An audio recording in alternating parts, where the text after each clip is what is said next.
La performance n'est pas un hasard, elle se pilote. On a vu les parties prenantes, l'équipe, l'approche, la planification, l'exécution et la livraison. Mais une question essentielle reste. Comment savoir si tout cela fonctionne réellement? C'est ici que tout prend sens. Le pilotage d'un projet repose sur deux choses. Mesurer ce qui compte et accepter l'incertitude. C'est exactement le rôle des domaines 7 et 8 du PMBOK 7. Dans ce domaine, on n'en parle plus seulement de mesurer pour observer, mais de mesurer pour agir, corriger et s'améliorer. La performance de la mesure devient ici un véritable levier de décision, permettant de réagir face aux écarts, d'améliorer en continu la performance du projet et d'assurer la création de valeur métier. Une partie essentielle de la mesure consiste à définir à l'avance ce qui est acceptable et ce qui ne l'est pas.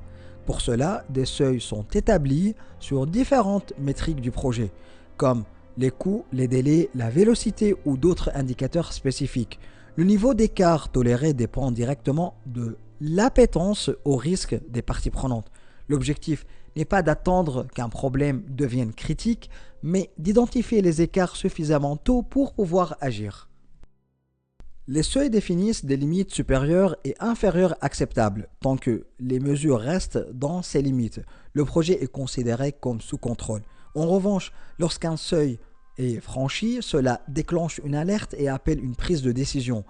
Les graphiques comparant les valeurs prévues aux valeurs réelles permettent de visualiser rapidement ces écarts et d'anticiper les dérives avant qu'elles ne deviennent incontrôlables. Lorsqu'un seuil est dépassé, un plan d'exception peut être déclenché. Un plan d'exception correspond à un ensemble d'actions convenues à l'avance pour traiter une situation anormale. Il n'est pas nécessairement formel. Cela peut aller d'une simple réunion des parties prenantes à un plan structuré de redressement. L'essentiel est d'identifier le point à traiter, de définir la marche à suivre, puis de vérifier que les actions mises en œuvre sont efficaces. Le but ultime de la mesure et de la représentation des données est d'apprendre et de s'améliorer. Pour cela, il est essentiel de mesurer uniquement des informations réellement utiles, des informations qui apportent de la connaissance à l'équipe projet, facilitent la prise de décision, améliorent la performance du projet ou du produit et permettent d'éviter des problèmes futurs. Mesurer trop ou mesurer mal peut être contre-productif. Lorsqu'elles sont bien utilisées, les mesures renforcent la capacité de l'équipe projet à créer de la valeur métier. Elles permettent d'atteindre les objectifs du projet, d'améliorer la performance globale et d'anticiper les dérives avant qu'elles ne se matérialisent. La mesure devient alors un outil stratégique et non un simple exercice de reporting. Le domaine de la mesure n'existe pas de manière isolée. Il interagit en permanence avec la planification, le travail du projet et la livraison. Les mesures permettent de comparer les livrables au plan, d'actualiser les prévisions et d'alimenter les décisions dans les autres domaines de performance. Elles constituent un socle factuel commun à toutes les parties prenantes. Les projets évoluent dans des environnements incertains. Des événements imprévus, positifs ou négatifs, peuvent impacter la performance du projet et donc ses mesures. Face à cette incertitude, il est nécessaire d'actualiser les métriques affectées et d'utiliser les données disponibles pour identifier les risques et les opportunités. La mesure devient alors un outil d'adaptation face aux changements. La performance de la mesure doit-elle même être vérifiée? On s'assure ainsi que l'état du projet est correctement compris, les données sont fiables et exploitables, les décisions prises sont opportunes et que les actions engagées permettent de maintenir la performance. Cette vérification s'appuie sur des audits et des rapports et des analyses comparatives. La mesure donc permet d'évaluer l'état réel du projet, d'identifier des écarts, de prendre des décisions éclairées et d'améliorer en continu la performance, autrement dit, on ne mesure pas pour observer. À retenir de ce domaine, la mesure n'a de valeur que si elle est utilisée intelligemment. Elle permet d'agir avant que les écarts ne deviennent critiques, d'améliorer en continu la performance du projet et de maximiser la création de valeur métier. Bien maîtriser la performance de la mesure devient un véritable avantage stratégique.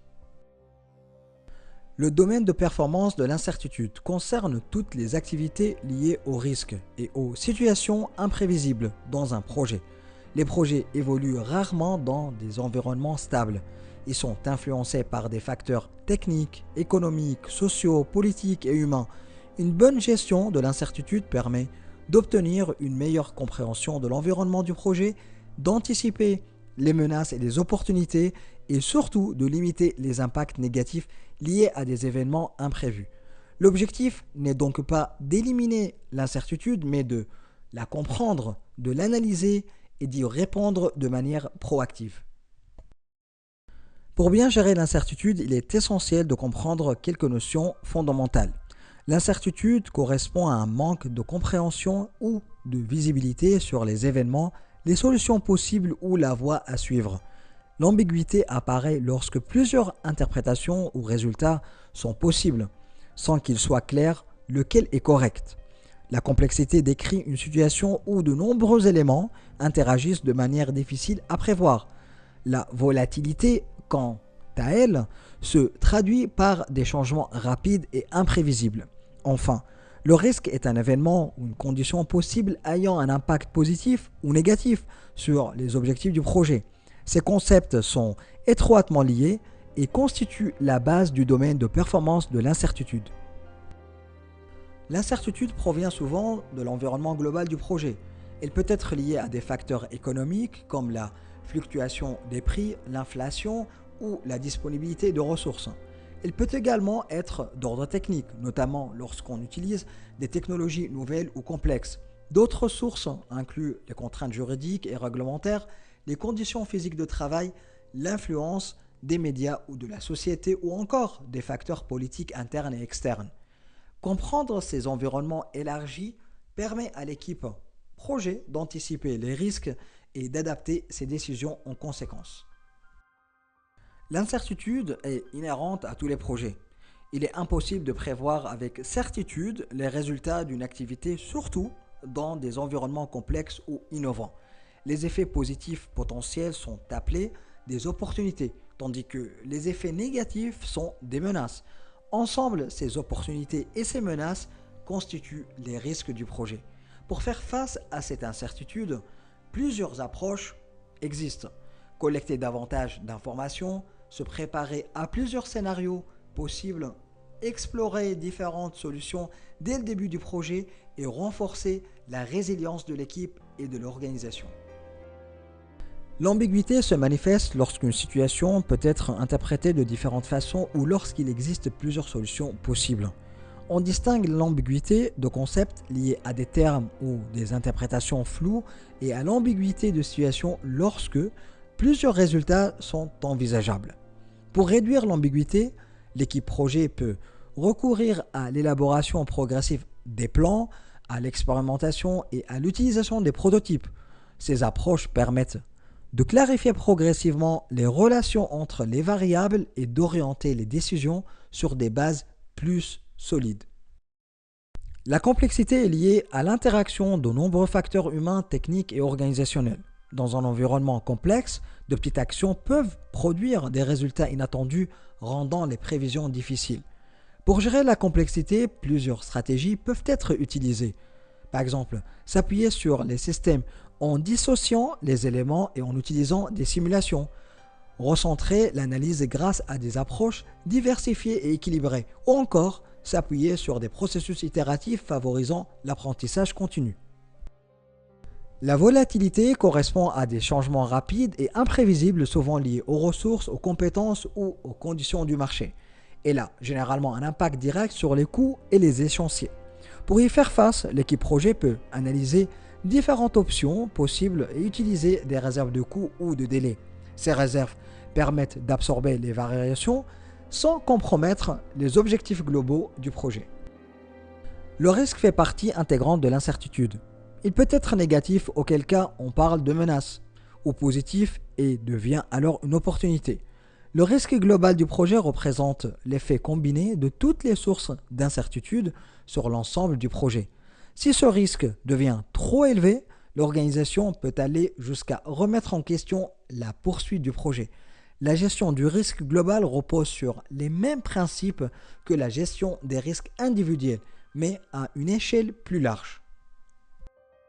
Pour gérer les menaces, plusieurs stratégies sont possibles. L'équipe projet peut chercher à éviter la menace, à l'escalader lorsqu'elle dépasse son autorité, à la transférer à un tiers, à l'atténuer en réduisant sa probabilité ou son impact, ou encore à l'accepter. L'objectif principal est de réduire l'ampleur du risque négatif et d'assurer la continuité du projet malgré les incertitudes. Les opportunités représentent des risques positifs pouvant améliorer la performance du projet. Elles peuvent être exploitées activement, escaladées, partagées avec un partenaire, améliorées ou simplement acceptées.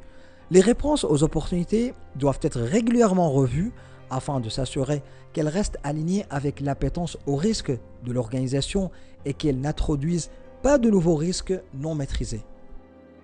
Les réserves pour aléas et pour imprévus jouent un rôle clé dans la gestion de l'incertitude. Elles permettent de faire face aux risques identifiés et aux événements inconnus. Des revues fréquentes des risques, des réunions d'avancement, des démonstrations et des rétrospectives aident à identifier rapidement les nouvelles menaces et opportunités. Ces échanges réguliers favorisent une réponse rapide et adaptée aux changements. Interaction avec les autres domaines de performance. Le domaine de performance de l'incertitude interagit avec la planification, le travail du projet, la livraison et la mesure. Les activités de réduction des risques peuvent être intégrées au plan, suivies à travers des indicateurs et ajustées en fonction de l'évolution du projet.